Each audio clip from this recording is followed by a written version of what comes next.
अब हम तिथियों के बारे में कुछ जानकारी देते हैं आपको। और ये भी बहुत ज़रूरी है तिथि के बारे में जानकारी करना, क्योंकि आप किसी भी थोड़ा बहुत कोई भी काम करेंगे तो कभी कभी आपको कोई पूछ सकता है कि भाई किस तिथि में क्या करें क्या नहीं। तो उन सब तिथियों के बारे में जानकारी देते हैं। तिथि देखिए, हमारा जो महीना में एक होता है शुक्ल पक्ष और एक होता है कृष्ण पक्ष, ठीक है ना। जैसे कि चैत्र शुक्ल पक्ष की से प्रारंभ होता है, तो शुक्ल पक्ष की 15 तिथियां होती हैं, जैसे कि प्रतिपदा, ठीक है ना। और इसकी जो है अग्नि देवता है, ठीक है ना, इसका स्वामी अग्नि है। और प्रतिपदा मतलब प्रतिपदा पहला परमा, फिर दोज, जैसे इसमें दो लिखा है, फिर इनकी जो है ब्रह्मा, ठीक है ना। और तीज का जो है गौरी, और चतुर्थी के जो गणेश, और पंचमी के जो है नाग, और षष्ठी के जो है स्कंद, सप्तमी को सूर्य, अष्टमी को शंकर, नवमी को दुर्गा, दसवीं को यम, 11 को विश्वदेव, 12 द्वादशी विष्णु, और त्रयोदशी काम, चतुर्दशी शिव, और जो पंचदशी यानी कि जो पूर्णिमा, और 30 में 30 नंबर जो लिखा होगा तो अमावस्या, 15 नंबर लिखा होगा तो पूर्णिमा, ये समझेंगे। अब देखिएगा, एक अग्नि, अग्नि एक है, और ब्रह्मा जो है इसमें दोज की जाती है ब्रह्मा, ठीक है ना। और गौरी की जो है तीज, जब देखिए तीजा जो तिथि होगी उसमें गौरी का पूजन होगा। दोज की तिथि में अधिकतर ब्रह्मा का पूजन है। और चतुर्थी की में आपको मिलेगा गणेश जी की, गणेश चतुर्थी कहते हैं। और पंचमी को नाग पंचमी, स्कंद छठी जितने भी आएंगे स्कंद षष्ठी, क्योंकि इसका देवता है। सप्तमी को जो है माघ सप्तमी, जो सूर्य का पूजन किया जाता है। अष्टमी और जो शंकर का है। नवमी मतलब नवदुर्गा है। दसवीं तो 10 यम है। एकादश मतलब एकादश विष्णु होता है। द्वादश विष्णु कहते हैं, भगवान के विष्णु को 12 अवतार, द्वादश अवतार मुख्य माना गया है। त्रयोदशी का जो काम है, काम का स्वरूप माना गया है। और चतुर्दशी शिव जी का है, जो शिव जी की शिवरात्रि कहलाता है। इसी प्रकार तिथियों की स्वामी के बारे में जानकारी करना है।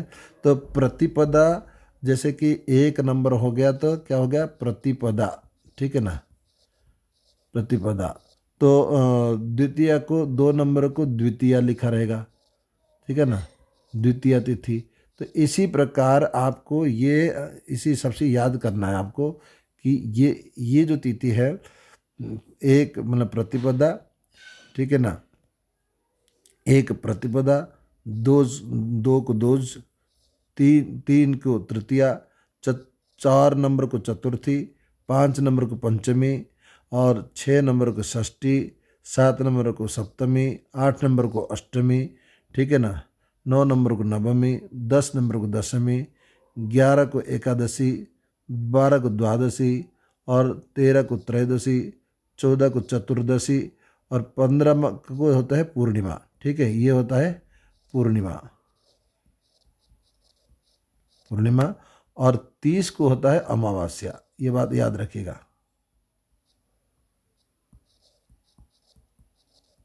तो ये जो तिथि है, इन सब तिथियों को आप याद करेंगे तो ये ध्यान रखिएगा ये तिथि। और इन तिथि में भी कुछ संज्ञा, तिथि का जो ज्ञान जो है जरूरी है, साथ में इनकी संज्ञा अलग अलग है।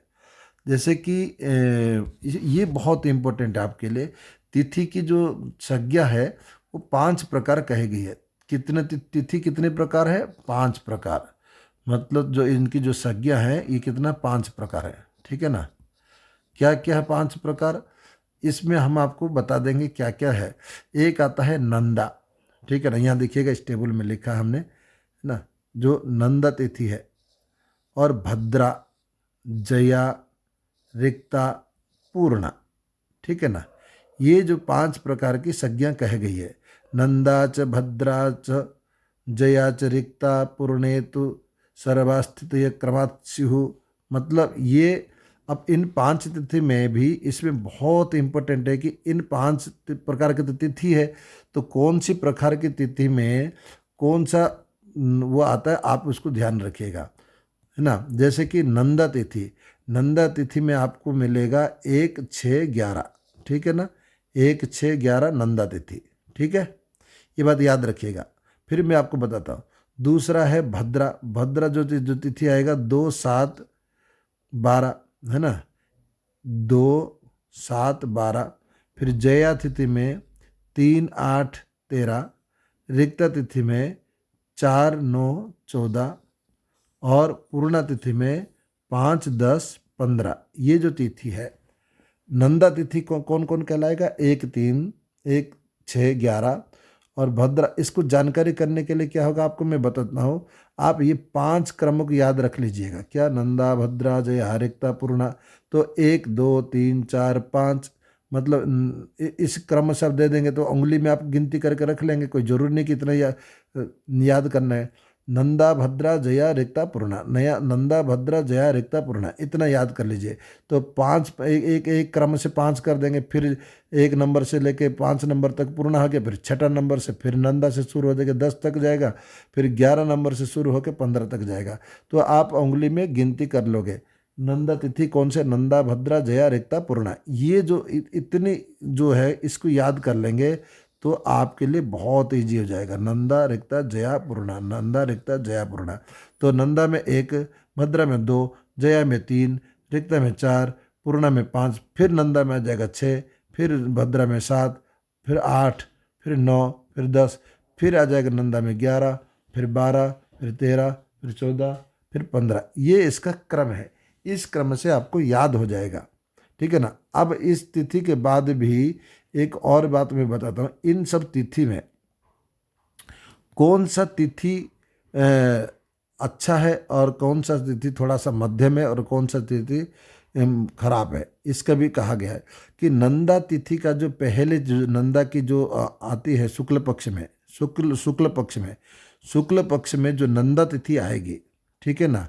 दो नंदा का जो 3 हिस्सा होती है, तो पहला जो तिथि आएगी नंदा की जो पहला तिथि है, ठीक है ना, ये जैसे 1 नंबर तिथि है, नंदा के जितने भी तिथि आ जाएंगे और नंदा भद्रा, जया, इन सारे 5 तिथि का जो पहला जो आएगा जो 5 तिथि का, ये होता है थोड़ा सा कम फल देने वाला, इसको कनिष्ठ कहा गया। ठीक है ना, कनिष्ठ है। ठीक है, ये देखिए कनिष्ठ लिखा है। ठीक है ना।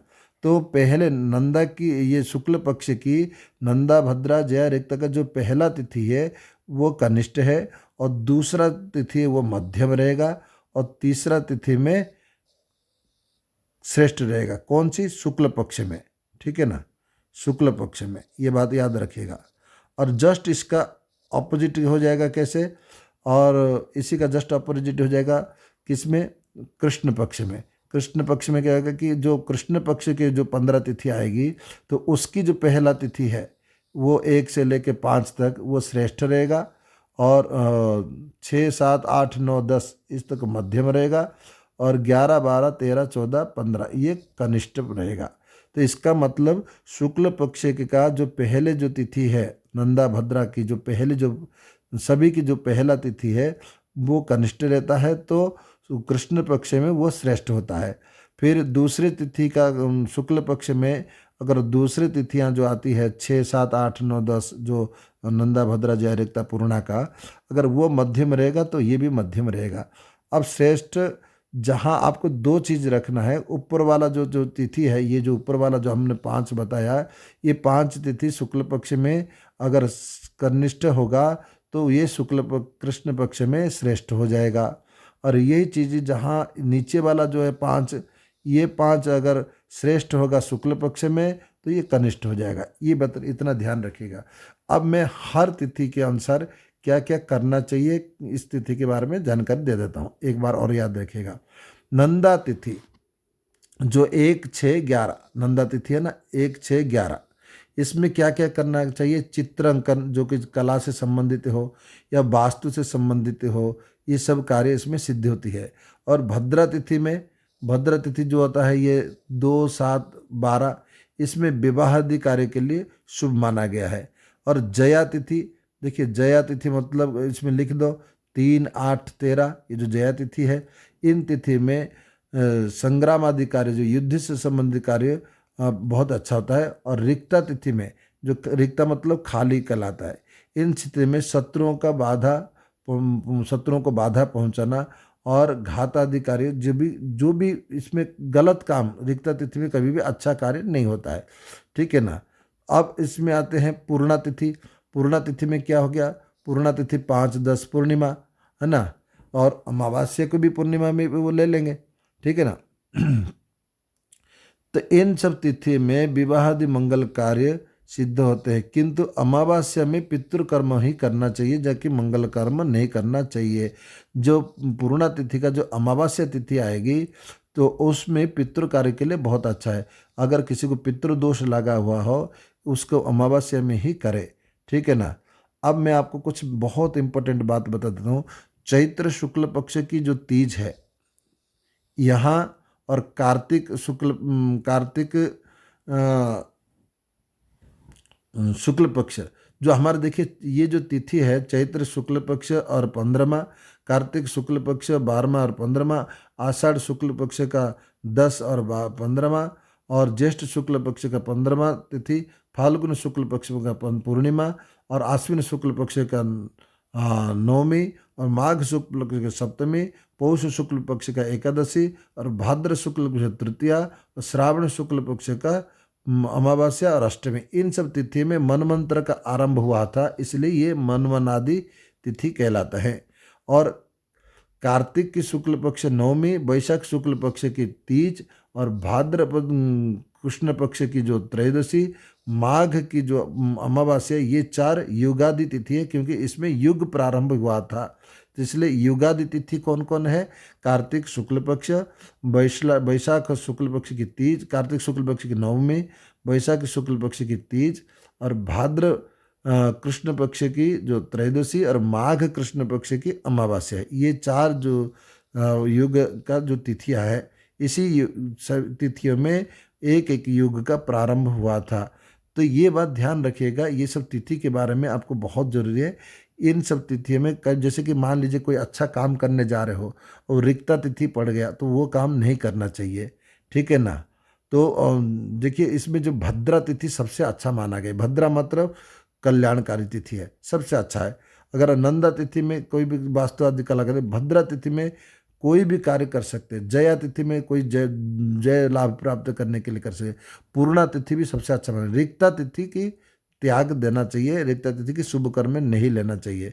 हाँ, वो अशुभ कर्म में, तंत्र आदि प्रयोग कर्म में काम में कर सकते हैं। ठीक है ना। इतना ये तिथि के बारे में अभी याद रखिए, दूसरा पार्ट से मैं आपको बता रहा हूँ।